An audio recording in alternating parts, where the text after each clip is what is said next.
aqui. Eu gostaria só inicialmente de cumprimentar rapidamente o presidente do Senado, o senador Renan Calheiros, cumprimentar o ministro Gilmar Mendes, cumprimentar também o senador Roberto Requião, aqui presente, e o ilustre colega juiz federal Silvio Rocha. Vários colegas juízes federais fizeram a gentileza de me acompanhar nesse evento, sabendo da importância. E gostaria de externar um cumprimento especial aos senhores senadores e senhoras senadoras aqui presentes. Gostaria de dizer que, para mim, é uma honra estar presente nessa Casa Legislativa e ter essa oportunidade que foi gentilmente me concedida para debater esse projeto. Vou falar sobre o projeto de lei do Senado, esse o 280. Não se trata aqui de falar do projeto que veio da Câmara, então eu gostaria de deixar isso bem claro no momento. E, ao final, talvez permita alguma reflexão sobre esse projeto da Câmara. É evidente que nenhum juiz, nenhuma autoridade judicial é conivente com abuso de autoridade. É uma contradição evidente qualquer juiz ser favorável a esse abuso de autoridade. Portanto, qualquer legislação que venha a aprimorar e reduzir desvios, ela é sempre muito bem-vinda. Não obstante, há que se ter um cuidado todo especial para que, a pretexto de se coibir o abuso de autoridade, a legislação prevista não tenha um efeito prático contrário de cercear não o abuso, mas sim o mero cumprimento do dever. E não importa, nesse aspecto, a intenção do legislador. Tem um ditado, um velho ditado, que diz que a lei tem as suas próprias pernas. E, ainda que a legislação seja movida pelas melhores das intenções, o que vai acontecer com ela no futuro, como ela vai ser aplicada, como ela vai ser interpretada, é uma questão em aberto que o legislador tem poucas possibilidades de antever. Diante disso, eu teria várias sugestões sobre esse projeto, mas eu vim aqui com o propósito de fazer apenas uma sugestão. E essa sugestão exatamente visa preservar que o agente da lei, seja ele o juiz, seja ele o membro do Ministério Público, de todas as instâncias, seja o juiz, embargador ou ministro, ou seja o promotor, procurador ou procurador-geral da República, assim como todos os policiais, que muitas vezes estão na linha de frente do combate à criminalidade e são aqueles que muitas vezes mais sofrem o impacto desse enfrentamento da criminalidade, não venham a ser penalizados por uma interpretação equivocada ou uma aplicação errada de uma lei de abuso de autoridade que, a pretexto de coibir abusos, venha puni-los pelo correto exercício da função.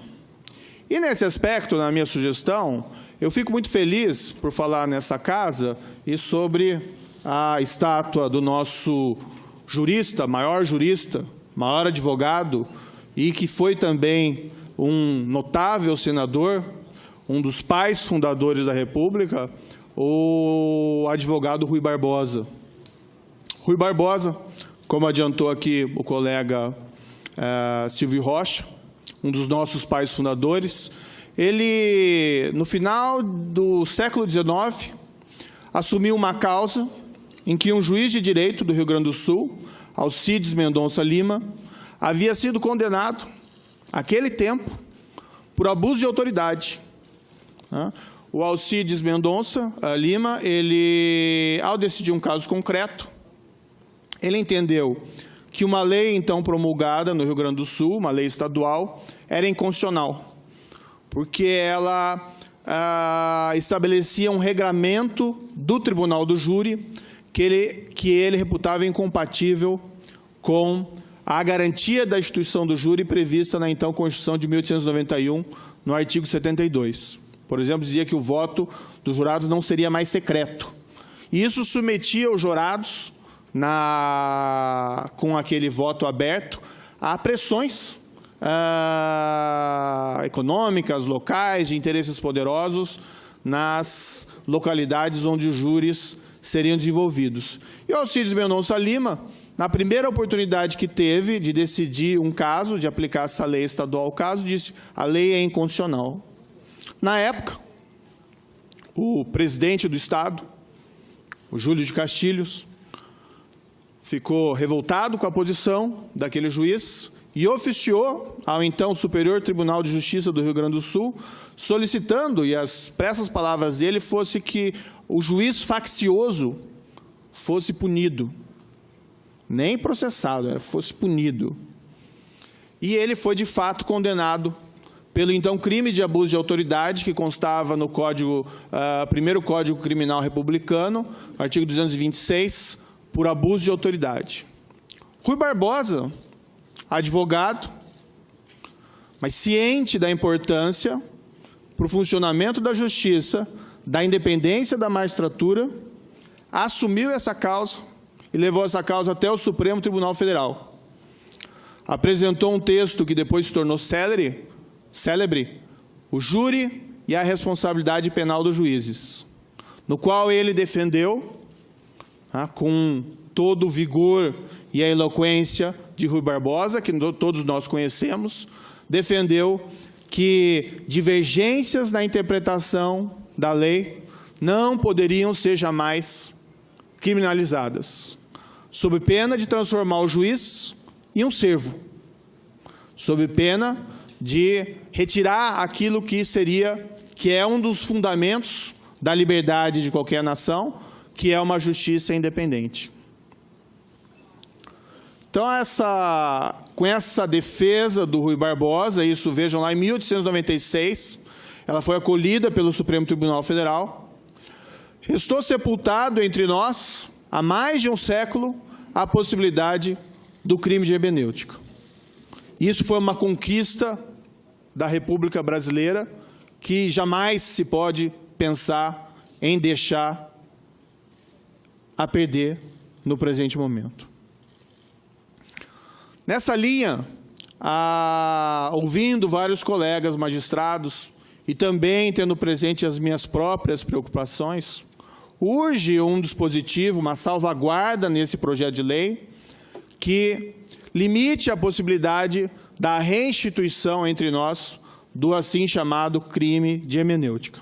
Eu preparei aqui um ofício, e nesse momento eu tomo a liberdade de entregar em caráter oficial ao Senado Federal, um ofício com a minha singela sugestão.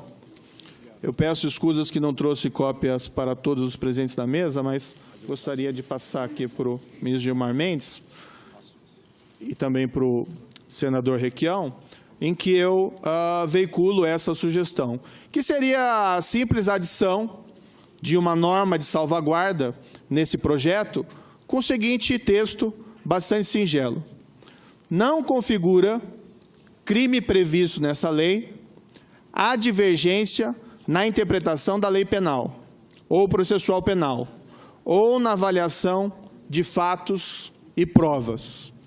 Com essa salvaguarda, eu diria que grande parte dos receios de uma aplicação equivocada desse projeto de lei provavelmente possam ser evitados. Mas eu reputo, e por isso eu quis trazer uma única sugestão, reputo essa adição fundamental, inclusive para afastar eventuais receios de que isso, de alguma forma, venha a ser utilizado para criminalizar a jurisdição ou a atuação independente do Ministério Público ou o dever da polícia de apuração das infrações penais, independentemente dos interesses que sejam afetados. Claro que, para alguns dispositivos da lei, isso não é uma preocupação. Então, por exemplo, no texto da lei tem lá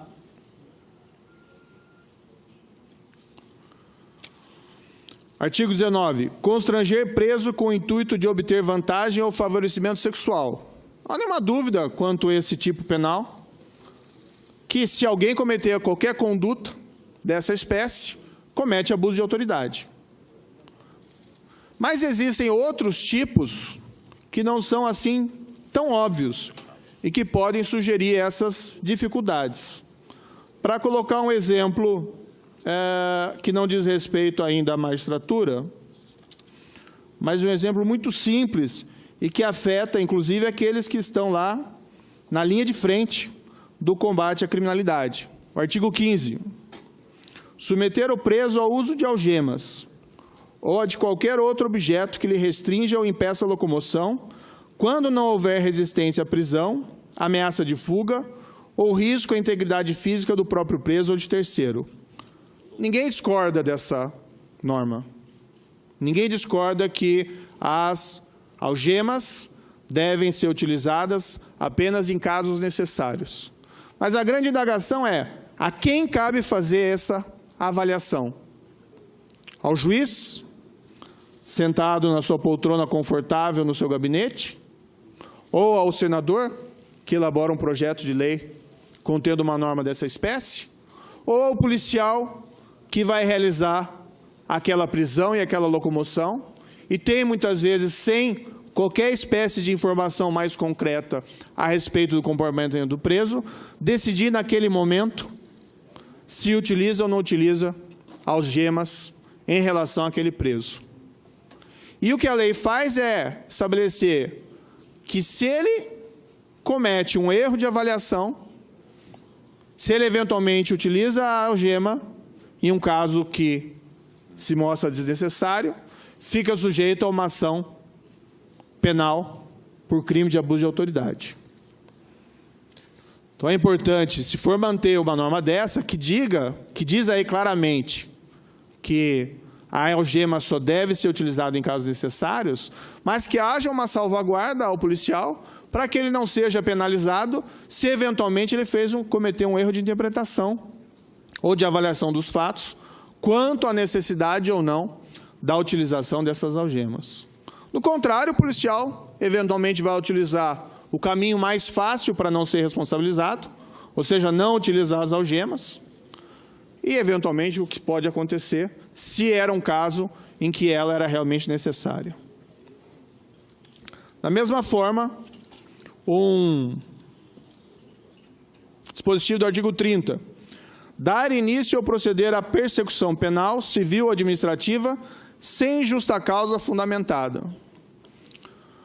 Qualquer ação penal, seja ação penal privada ou seja uma denúncia, tem que ter justa causa, que é mais ou menos entendido como um substrato probatório, que não precisa ser cabal naquele momento, mas precisa ter um substrato probatório para formular uma acusação contra qualquer pessoa. Não há nenhuma disputa quanto a isso. Mas o que a lei estabelece? Quando, por exemplo, o Ministério Público oferece uma denúncia, isso vai ao juiz, que avalia se tem ou não a justa causa, e não havendo a justa causa, o juiz tem a possibilidade de rejeitar. Esse é o sistema de salvaguarda que foi estabelecido pela nossa legislação. O que significa esse dispositivo? Se o juiz rejeitar a denúncia ou a queixa, isso significa que o promotor ou procurador cometeu abuso de autoridade?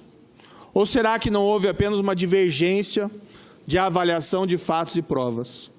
E nós vamos criminalizar, então, os erros de avaliação de fatos e provas cometidos pelos promotores ou procuradores? Isso não vai ter um impacto na liberdade e na autonomia do Ministério Público em oferecer essas denúncias e ações penais, quando entender ele que existe esse substrato probatório? Sem que haja qualquer intencionalidade negativa, malévola, má intenção na atuação desse membro do Ministério Público? Então é importante ter uma norma de salvaguarda que estabeleça, olha, erros, divergências na avaliação de fatos e provas não representam abuso de autoridade. E aqui indo para a parte do judiciário, da prisão, né? Ordenar ou executar captura, detenção ou prisão fora das hipóteses legais ou sem o cumprimento e observância de suas formalidades. Redação do artigo 9. Pois bem, os fundamentos da decretação das prisões cautelares são objeto de inúmeras controvérsias no âmbito dos tribunais. Não raramente, nas próprias sessões do Supremo Tribunal Federal, ministros divergem na concessão ou denegação de habeas corpus, havendo não raramente julgamentos que não são por unanimidade, minorias e maiorias. O que significa esse dispositivo? Se o juiz de primeira instância, se o juiz de segunda instância, se o juiz dos tribunais superiores decretar uma prisão cautelar e essa prisão cautelar vir a ser reformada, ainda que seja na última instância, ainda que seja por voto de maioria e minoria, vai ficar ele sujeito à persecução penal por abuso de autoridade? Ou seja, nós estamos ignorando a herança de um dos nossos pais fundadores, o Rui Barbosa? Vamos tolher a independência da magistratura? Então é importante que haja uma salvaguarda que deixe claro que divergências na interpretação da lei, divergências na avaliação de fatos e provas, não representam abuso de autoridade. Foi mencionado aqui pelo colega me antecedeu o caso da condução coercitiva. Alguns juízes utilizam esse instrumento, outros entendem que ele não é cabível. Há uma divergência de interpretação. Ilustrativamente, não muito tempo atrás, esse ano, em abril de 2016, o Tribunal Regional Federal da 4ª Região, num processo, um número um tanto quanto longo, mas um processo 501, 51, 09, 58, entendeu que a condução coercitiva era uma medida que encontrava abrigo legal, inclusive antes de, mesmo sem houver uma intimação prévia. Cometeram esses magistrados, 6 magistrados de seção do Tribunal de Apelação Federal de Porto Alegre, um tribunal renomado, conhecido, cometeram eles abuso de autoridade, ou se trata aqui de uma mera divergência de interpretação a respeito do significado da nossa lei? Então, e essa é a sugestão que eu apresento, eu reputo fundamental que, caso